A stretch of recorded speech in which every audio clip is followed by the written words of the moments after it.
Okay, got it.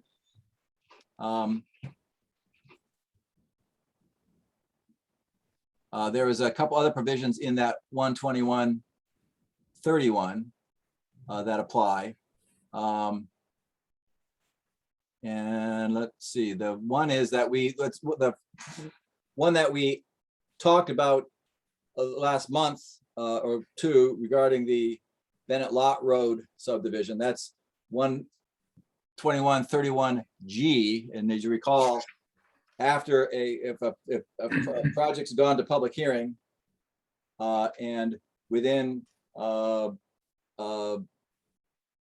days of that or 60 days of one without a public hearing, the planning board has to act, do one of three things.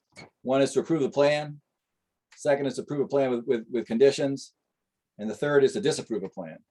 And we were on the brink of that, as you recall, on the Bennett Lot proposal.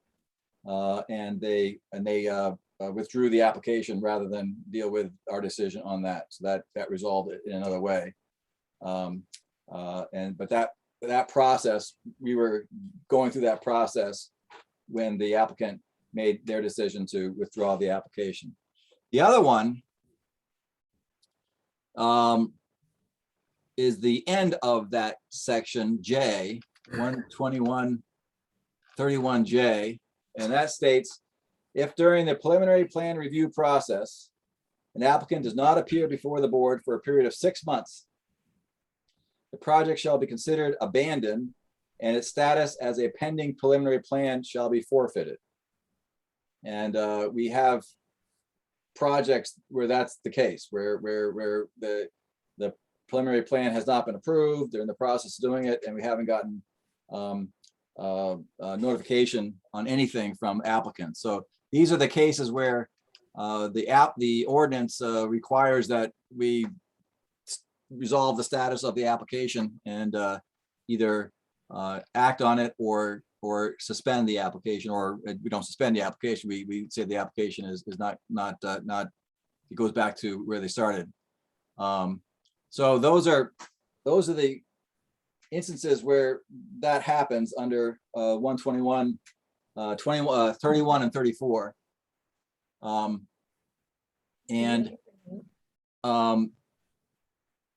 We have, so any questions on that? It's just to make sure that a project that is proposed and it goes dormant, they don't have the activity, they put the onus is put on the applicant to keep the application alive. They have to come see us, they come talk to us, they have to update us. And if they go away under these conditions, they can't come back beyond those things and pick up where they left off. And so that's common in many ordinances, and it's there on our ordinance. So we have one application, the Mick Construction Meadow Pond Estates Phase 3, which was last reviewed on December 20th of 2020. So it's 9 months ago. And so that's well over a period of 6 months.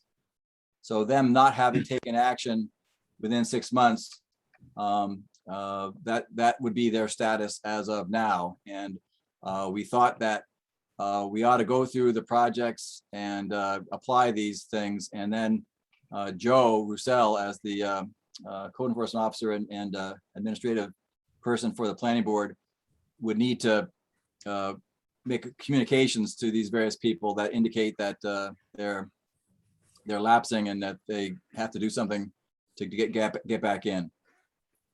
So that's a discussion item. Any questions about that?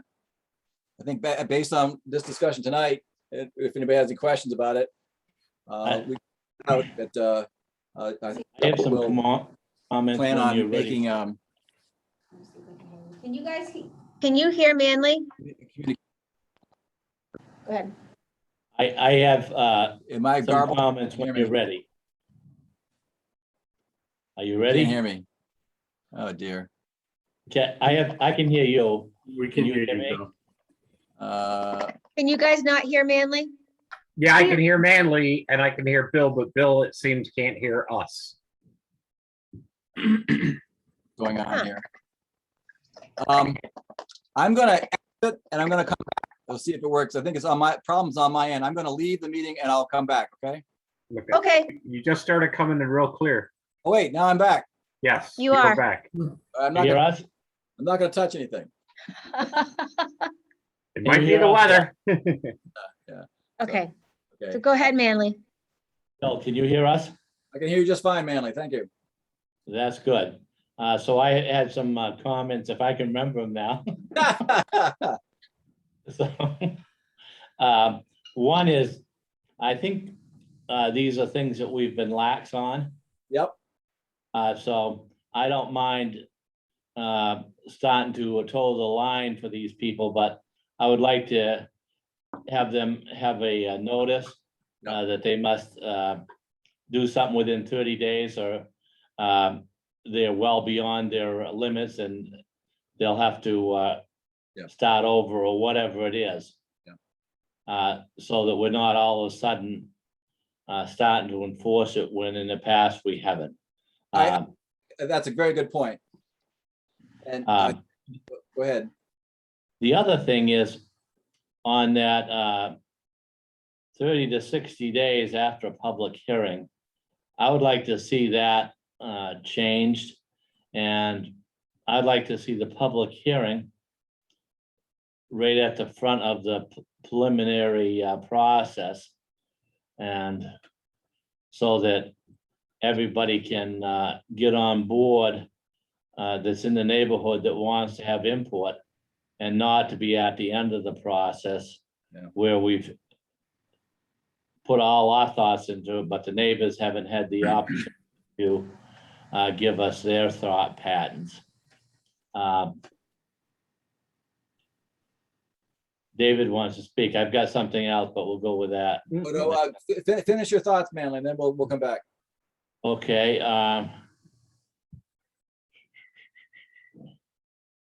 I think that's pretty much it for now. It's actually slipped my mind. I had one other thought, but I'll pick it up a little later. Okay, that's great.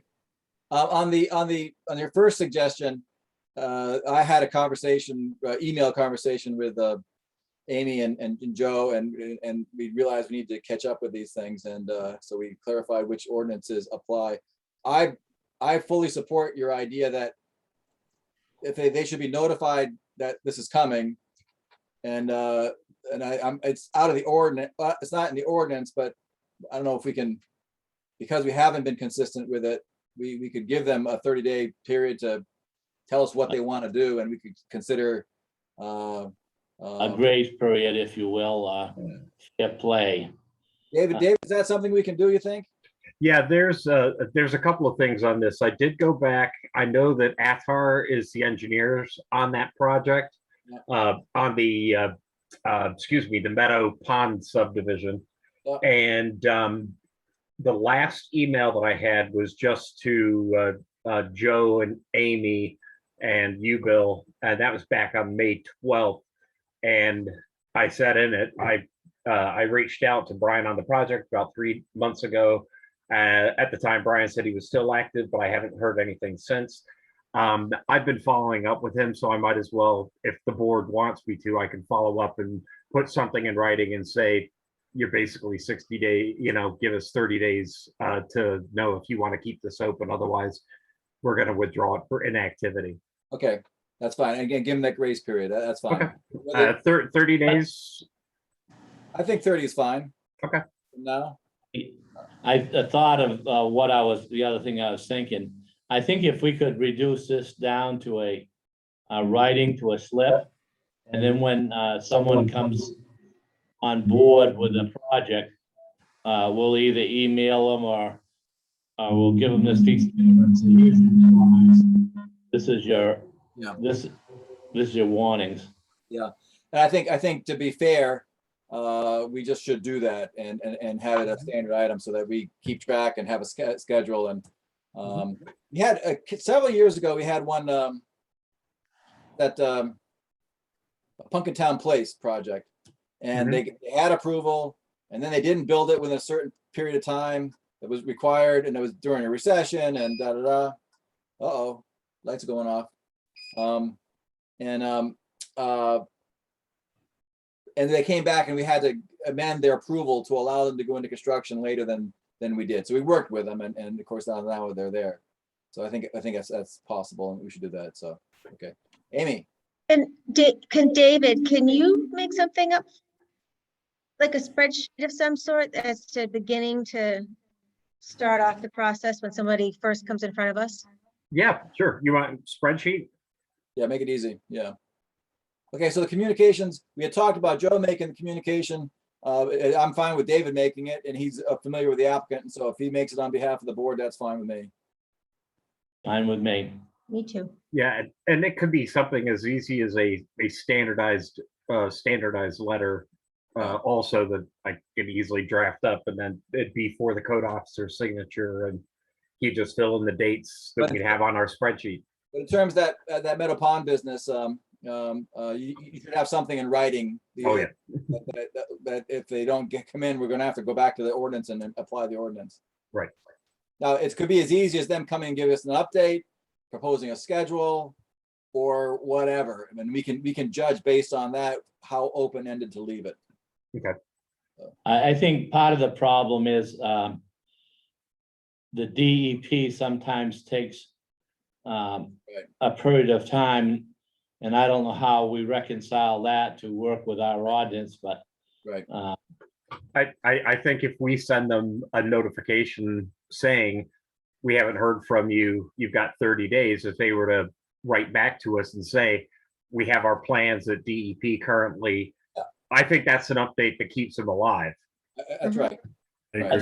that's fine with me, but just as long as we have something in there to reconcile it because of something that's out of their control. Right. Okay, good solution. And so how do we do this going forward? Because like this particular project, when something gets onto our agenda, does a time frame do that, or does the project people ask to be put on? I always thought it was time based, that it got on there because it was about time that we requested to see. How does that happen? But mostly they're in control. So Okay. if they come with a concept, they come with a sketch plan, if they proceed with a preliminary plan, and if they keep going, most of it's in their control. We can request things as we feel are appropriate and under the ordinance, but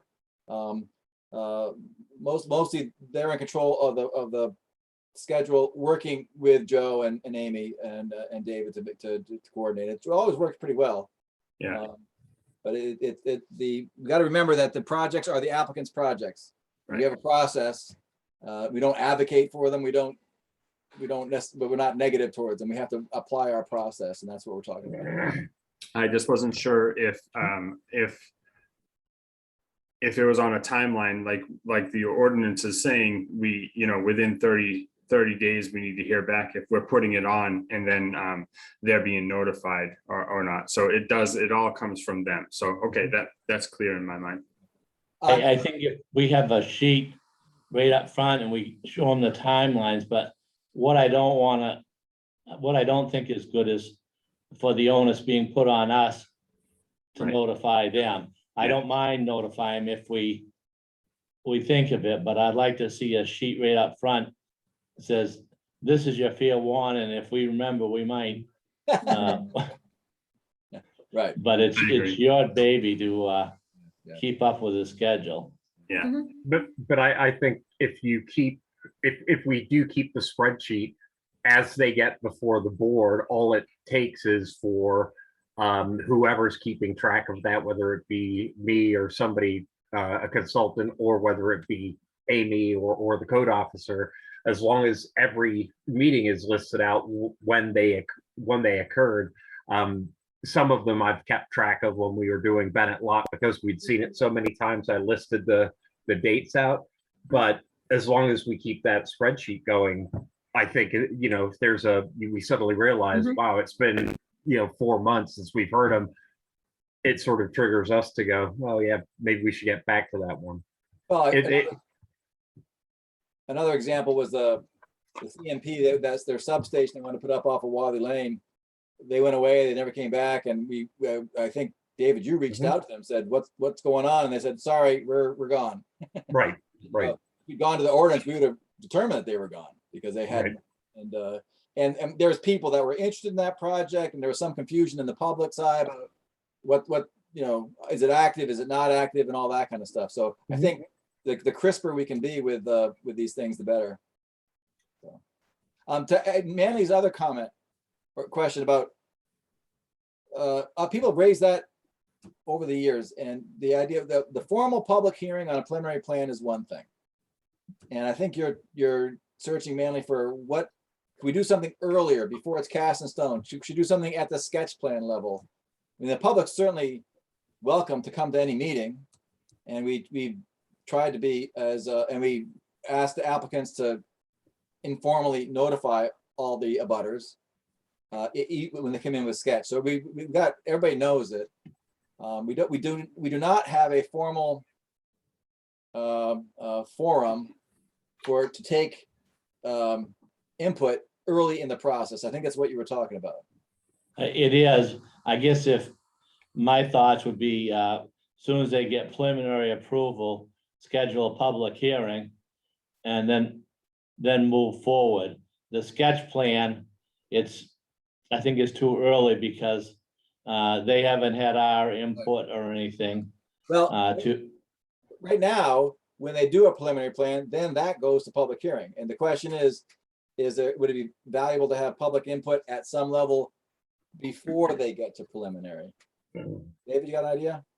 Yeah, actually, couldn't be better timing on Manly's part, because just earlier today, you probably even haven't seen it, Bill, but earlier today I was thinking about this very thing because there was some ordinance stuff that we've been talking about in the past year. And I happened to be working in another municipality, and I really liked some of their ordinance language. And it was the city of Saco, and they actually require at the very front end of a proposal, so they can come for a sketch plan. I didn't share all the language with the board members because I didn't want to get into a discussion, but this is certainly a document that I can send over to everyone. I basically organized it, but it talks about their when they have to do it, and it applies to both site plans and subdivisions over a certain kind. And it requires them to do a neighborhood meeting. It requires them to take notes, attendees. And so there's all kinds of requirements. And I thought it's a really good way, because the few projects that I've been in front of their board on or been discussing and working with folks, that input right at the very, very beginning, at least people in the neighborhood, if we have meeting minutes that are given to the board, we can know what issues came up right at the very beginning. We can work through it, and then we do our own set of public hearings to meet our legal requirements. Okay. But I can share that language with you to be discussed at next meeting if you'd like. I mean, I have it right in front of me. I saw the email come through. I didn't read it. Amy? So, can you guys hear me? Yep. My take on this, only because I don't think we should be adding another meeting in the mix when we're already asking the applicant to notify the abutters after we see them at the preliminary stage.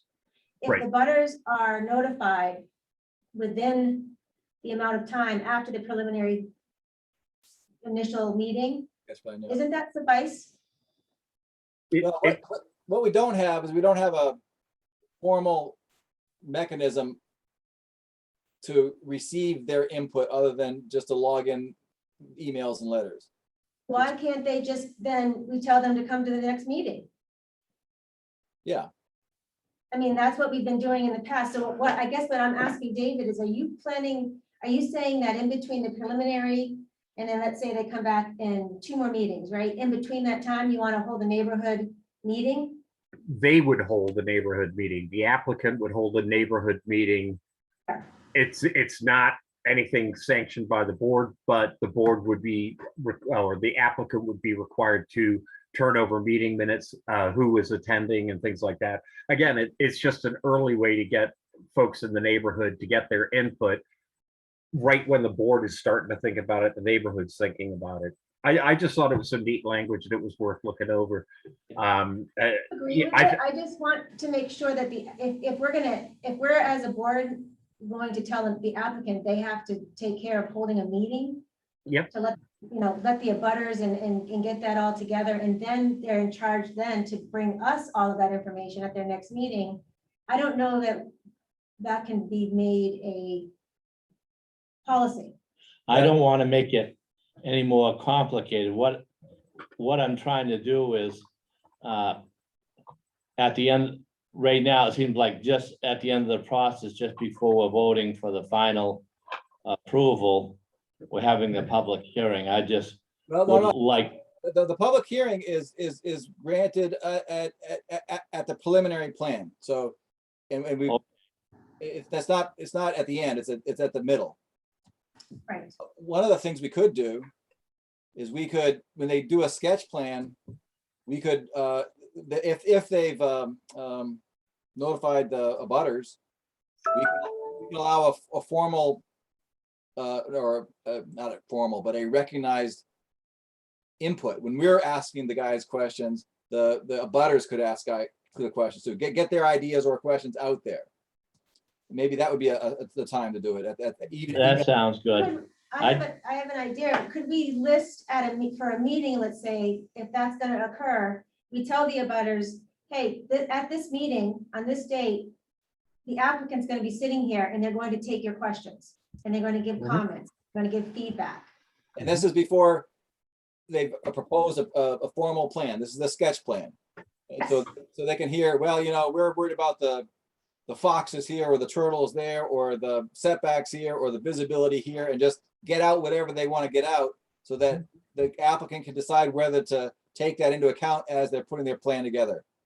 Right, so that when they come back to you, they've already heard those Right. people up. We've given those abutters the opportunity to come in and actually have a verbal conversation with the applicant. Yeah, Not with us, per se, Right. because that's at a public hearing. Yeah. With Right. the applicant, I think I'd that's, like to put the onus on the applicant, not on us. absolutely. but have it at it has to be at our meeting, and has to Yes. be at the sketch plan stage. Okay, let's, Right, and I think we almost already do it, and we've been asking folks to notify abutters, but I was thinking just some kind of language that's not a request to the abutters, you must do it. what we don't. Right. Well, We're we giving don't- them the opportunity to actually talk to us, here's where the opportunity is. We're being transparent in the sense that we're willing to listen to what you have to say, but this is when we're doing it. What we don't do now is we don't allow them to get inputs, get the applicant to get questions from the interested parties ever. 'Cause Right. They come to a hearing with us, but they can have their own conversation. We can have a process where that's allowed. I think that's a good idea. And I Manny, people have raised this same thing with me over the years, and I think it's timely, because that whole Bennett lot business, it happened. Everybody got their input out there, no question about it. If we had facilitated that early on, I don't know it would have changed anything, but it would have been. I don't think it would have changed anything. I don't feel bad for the people around there at all. They had plenty of opportunity to put the input, but I think this is a general rule. Some type of process when they accuse us of keeping it secret. I say, wait a minute. Yeah, This is a process. We follow the process. If you get a better one, let us know. yeah. Yeah. I don't mind trying to maybe work with David and Joe and put something together where whenever we decide that meeting's going to be, after, once we see it and they're in front of us, then we say, okay, now we're gonna, our Yeah. first project, we're gonna say, okay, we're gonna try this out and let it see what happens. I think it focuses on at the sketch level, because most people are ordinance is written that people would really come in with a sketch. Well, they don't do that anymore. They come in with a project. Right. And so, okay. All right, So sorry, Bill. go ahead. I was just wondering, I think a lot of good brainstorming here and kind of streamlining it seems to make a little bit of sense, but we're talking about an ordinance. How much authority do we have to, like, right now, we've been requesting that they talk to the abutters. Are we, is this an ordinance change that we have to propose to the town council? It could be.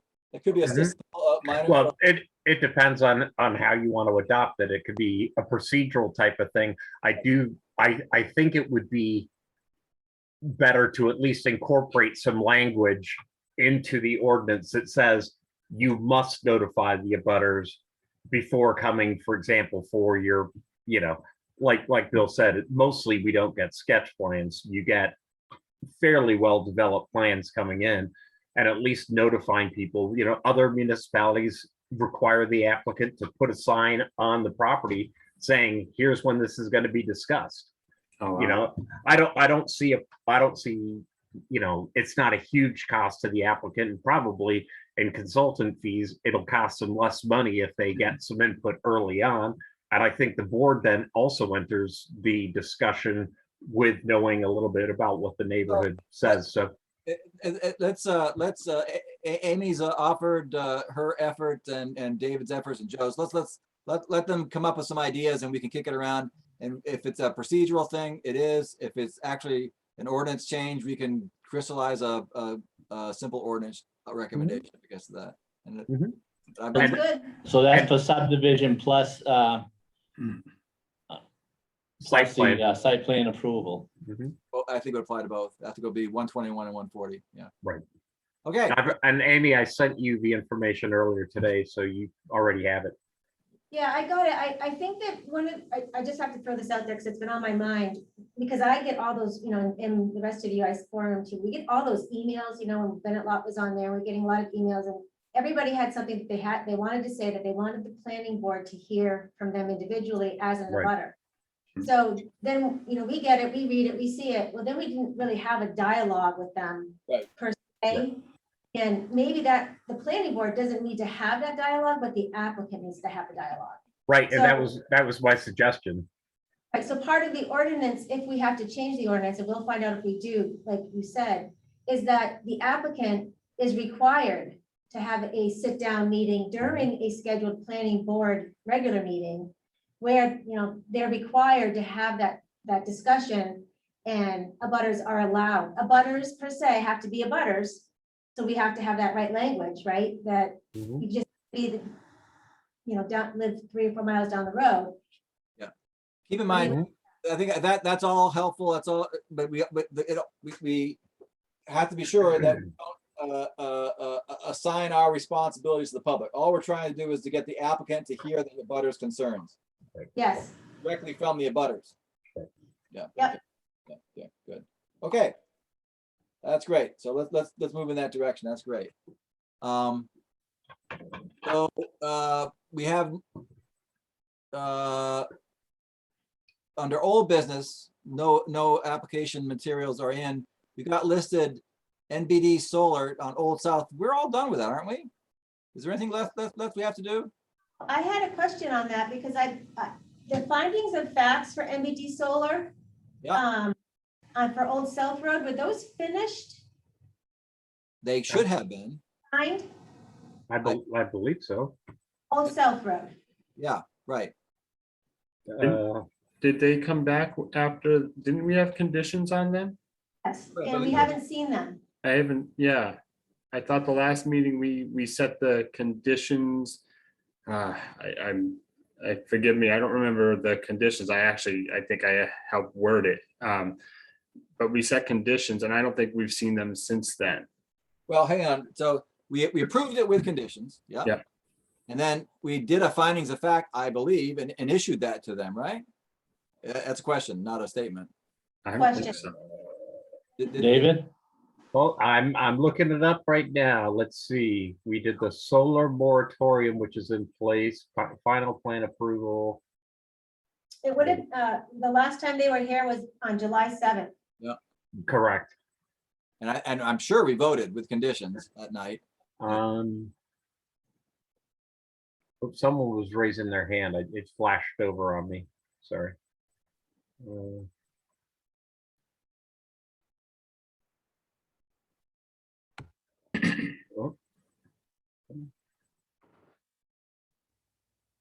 All right, yeah, so the last time we were here was, did we say June 16? That was July 7th. July 7th. We didn't have the meeting on the 16th because we had issues with the computers. Oh, okay. So they were seen on July 7th. That's right. Yeah, the last report that I have looks like it's from 7/7/21. But the action, if we go back to minutes, we approved it with conditions, and the question is, have the findings of fact been signed, and are they part of the project process? Did you write the findings of fact, David? Geez, I'm not seeing them here.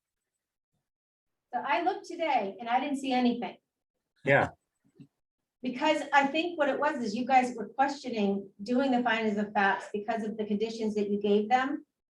Like what Right. Jeff said. So I the think- conditions had to be met before you No, guys were going to approve and actually write out and approve the findings of facts. I think if we added conditions, those are part of the findings of fact, and they can't get a building permit until they meet those conditions. hold on one second. My desk and get the minutes. We're talking Old South Road. Hold on.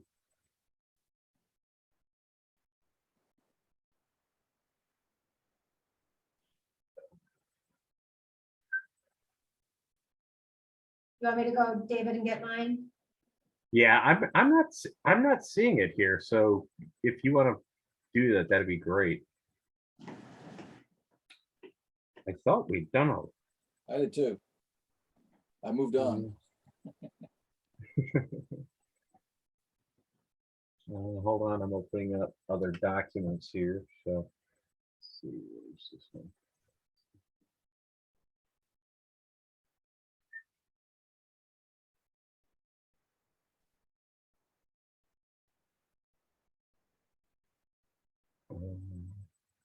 Maybe diesel.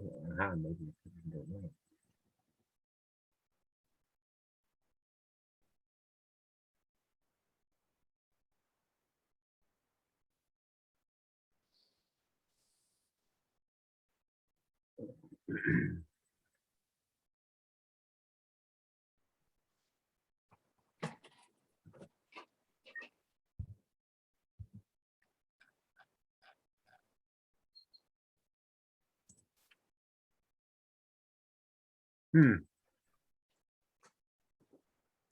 I can look it up and get back to you here. Wait, hold on, this might be it.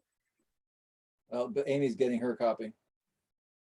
Yeah, again, the last one I've got is, I'm not seeing that here. Let me make sure I've got the most up to date moratorium highlights. Yeah, I don't see any in either place, because usually I email them to you. Yep. And I'm looking in my file folder for that one, and I don't see findings of fact. Okay, well, I think they were getting us. I think they were getting us more information, weren't they? We'd asked for. that's not my understanding. My understanding is we took an action. We took a final action, put conditions on them, so they could move forward. But if they're not, let's wait for Amy. So we need to sort that out before next time. You got it. We I have on the notes of that meeting, Yep, yes. says Mr. Gove makes a motion to accept the plan as is with conditions as follows. 1, IF&W and DEP approval and permits are in place and met. Number 2 is Mr. Storts and abutters to receive written documentation from applicant regarding specific items discussed. 3, planning board would have the ability to amend the plans if permits come back unfavorable and previous decisions need to be changed. Okay, but then what action was taken on that motion? It says next, it says Ms. Randall seconds the motion, vote 5-0 approved. So there was a motion to approve the plan with those conditions, right? Yes. Okay, so that is that, and that was so. I guess we'll have to ask Amy and David and Joe to sort out what's required administratively as the next step. Because I thought they would get the permit with those conditions, and they can't exercise the permit until they fill those conditions. I'm sorry, I'm just reading more on the notes. The next line says, Ms. Hirschkopf asked how approval can be made if applicant has not addressed all the issues raised and submitted new material in question.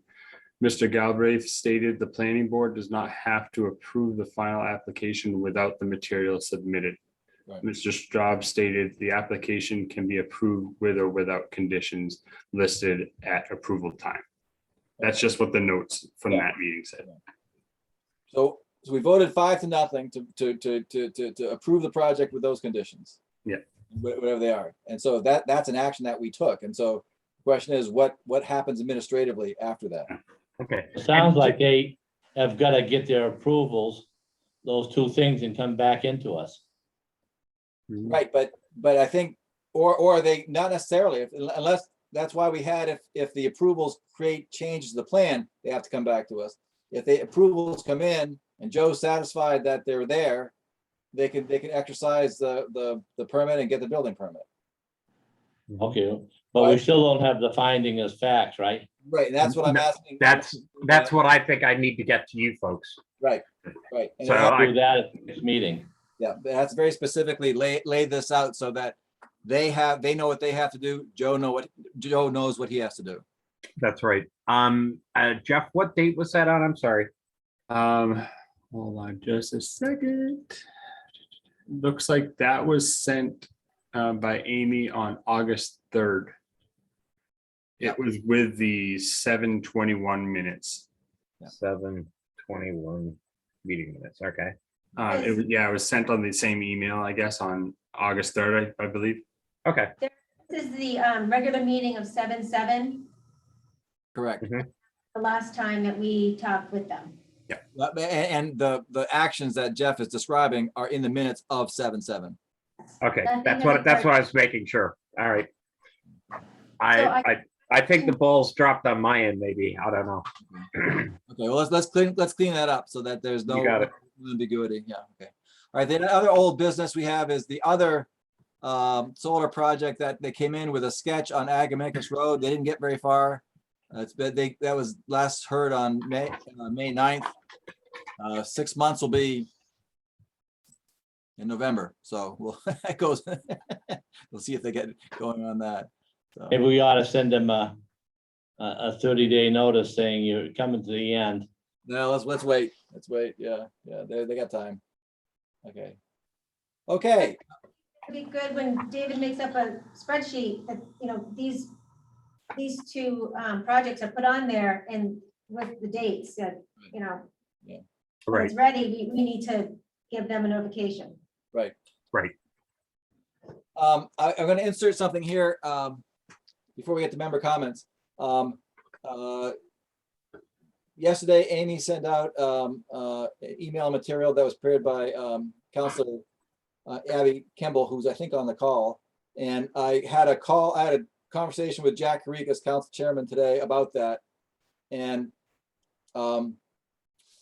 we're not going to take action yet. What the council's doing is they're getting on with the process of dealing with licensing of marijuana establishments. And at a point, they're going to want to put performance requirements for those licenses probably back on the planning board. But we're not ready to do that yet. They're probably going to do a joint workshop with us and perhaps Phil Saucy, the town attorney, to get the context squared away. So that's in process, and that's worth noting to the group, but there's no action requested at this time per the communication that Abby sent yesterday. That's a work in process. So just be aware that's coming. The town council last night adopted the medical storefront regulations that we modified and recommended back to them a couple of weeks ago.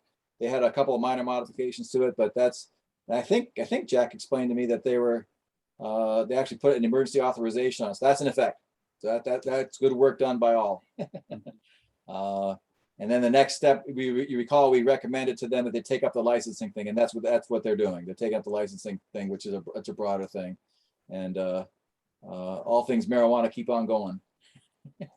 They are also the changes when you first go into the land use code. They're flagged on that link. Yeah. So people know that they're new items. Oh, okay, yeah, so.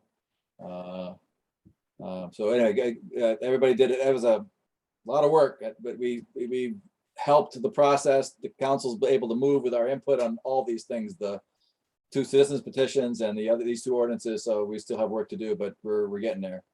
And it's more complicated than I had ever guessed it would be. Mhm. So anyway, okay. Member comments. Anybody have things they want to get out there to each other or to the public? Okay, Just hope you're feeling better, Manly. Oh, yeah. After the stent was put in, I haven't felt better for years. that's great. Good, good.